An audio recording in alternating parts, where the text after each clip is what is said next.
महाराज जी, एक दो चीजें हैं। देखिए, आज ट्रस्ट के अंदर इस्तीफे मंजूर हो गए हैं, नए महामंत्री अंतरिम आ गए हैं। गोविंद गिरी जी ने वहां पर बहुत सारी चीजें बताई हैं। महाराज जी, सारी चीजें देखी जाएं तो इस ट्रस्ट के इस्तीफे पर और नए गठन को लेकर आप क्या सोचते हैं? एक विषय तो यही है। एक दूसरी बात, क्योंकि इसको लेकर अब बहुत ज़्यादा ना लोगों में एक तनाव भी रहने लगा है कि यार रामलला के साथ ऐसा हुआ। यहाँ पर एक दो विषय मैं आपसे ले रहा हूँ महाराज जी। लगातार कुछ चीजें ऐसी बताई गई, दिखाई गई सोशल मीडिया हर जगह की, जैसे वहां पर सब कुछ तहस नहस हो गया, सब कुछ चोरी होके चला गया, वहां कुछ नहीं बचा। और एक ये नैरेटिव सा दिखाया गया कि जो हिंदू धर्म के ट्रस्ट हैं, मंदिर हैं या बड़े ऐसी चीजें हैं, वहां पर केवल और केवल घोटाले होते हैं। इस तरीके का नैरेटिव गया। मतलब कि ये बताने की कोशिश हुई कि आपको दान नहीं देना चाहिए, आपको ऐसा नहीं जाना चाहिए। जितनी जगह इस तरीके के वहां यही होता है, वहां लोग चोरी चकारी और इस तरीके की चीजें कर देते हैं।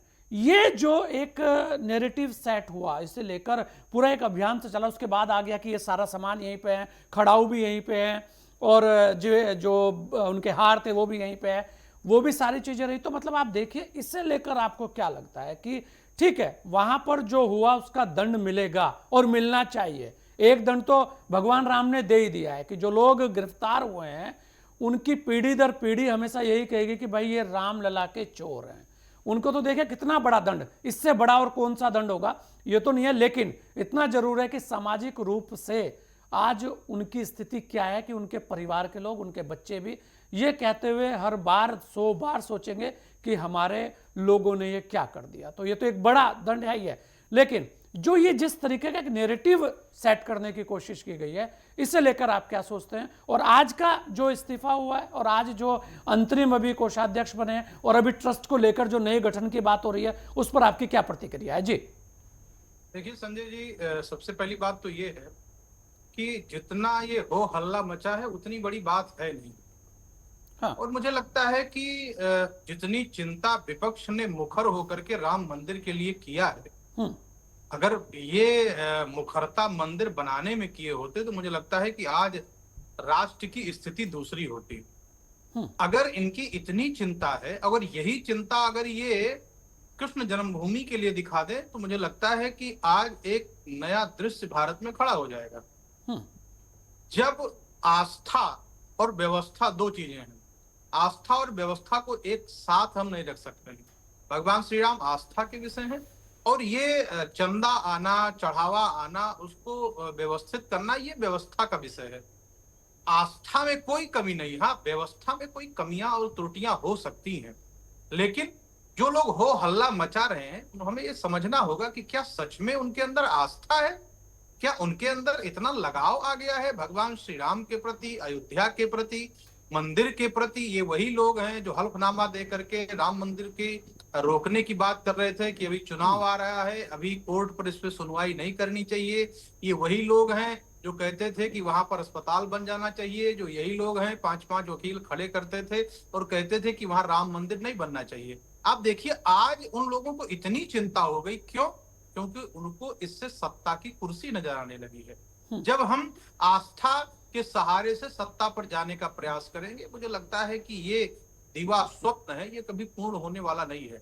हाँ, जो थोड़ी कमियां हुई हैं, मैं मानता हूं इस बात को, क्योंकि इतनी बड़ी व्यवस्था जिन लोगों के हाथ में दिया गया, उनके पास अनुभव की तो कमी थी।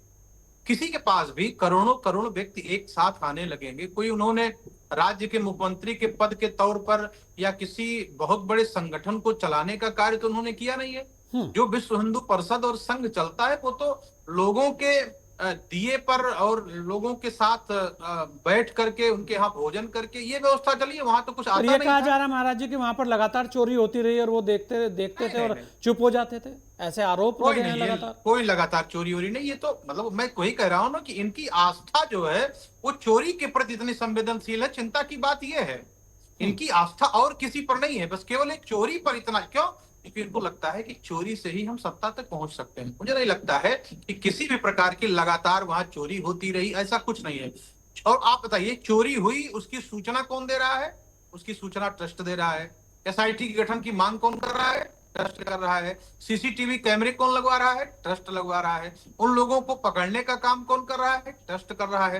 पैसे को उनसे वापस करने के लिए रिकवरी करने का कार्य कौन कर रहा है? ट्रस्ट कर रहा वो है। तो कह रहे हैं कि अगर एसआईटी इनकी के बाद ये सब हुआ। नहीं नहीं, मैं कह रहा हूं पहले से ये सारे कार्य प्रारंभ हो गए हैं। हम्म। जब उनको इस बात का शक हुआ कि चोरी हो रही, तो उन्होंने निगरानी बढ़ा दिया, और निगरानी बढ़ाने के बाद उन 6 लोगों को स्वयं उन लोगों ने पहले बता दिया कि इनसे इतने इतने लोगों ने चोरी किया है, इनके फुटेज हमारे पास उपलब्ध है, एसआईटी को उन्होंने दिया है। तो मुझे लगता है कि अगर इन लोगों की संलिप्तता किसी प्रकार से होती तो ये लोग एसआईटी की मांग नहीं करते, और ना ये लोग ये कहते कि देखो भाई ये इन लोगों को गिरफ्तार किया जाए और मैंने इनको पकड़ा है, हमारे पास ये फुटेज है। तो पर चलिए, अगर इस्तीफा हो गया महाराज जी, उन्होंने चलिए कुछ गलती मानी होगी, क्योंकि इस्तीफा तो दिया ही है 2 लोगों ने और मंजूर भी हो ठीक है, गया है। देखिए, और मुझे अब लगता है अब कि आगे की व्यवस्थाओं को आप कैसे देखते हैं, अब क्या? नहीं, ये नैतिकता के आधार पर तो ठीक है कि जब तक जांच चल रही है उन्होंने इस्तीफा दे दिया। मुझे लगता है कि ये एक शुचिता है और एक पवित्रता है, ये कार्य करना भी चाहिए। ठीक है, मैं उसका स्वागत करता हूँ। दूसरी बात यह है कि आगे की व्यवस्था में आस्था जुड़ी हुई है भगवान श्री राम से। पारदर्शी तरीके से ये व्यवस्था पूरी तरह से लागू हो। जिस प्रकार से तिरुपति बालाजी मंदिर में भगवान के बगल में ही कांच के बने हुए एक रूम है, जहां पर प्रत्येक व्यक्ति देखता है कि भगवान के जो चढ़ावा आते हैं उसको किस प्रकार से बैठ करके लोग गिनते हैं। इस पारदर्शी व्यवस्था बगल में करनी होगी। सीसीटीवी कैमरे ये सब तो लगे ही, पर उस पर जो लोग जिम्मेदार हों वो मॉनिटरिंग अच्छी तरीके से करें, क्योंकि वहां केवल पैसे की बात नहीं, वहां श्रद्धा की बात है। और पैसे की तो वापसी हो सकती है, पर जो श्रद्धा जाती है ना, वो जल्दी वापस नहीं आती। बिल्कुल, ये जो बात कही है महाराज, ये बड़ी है।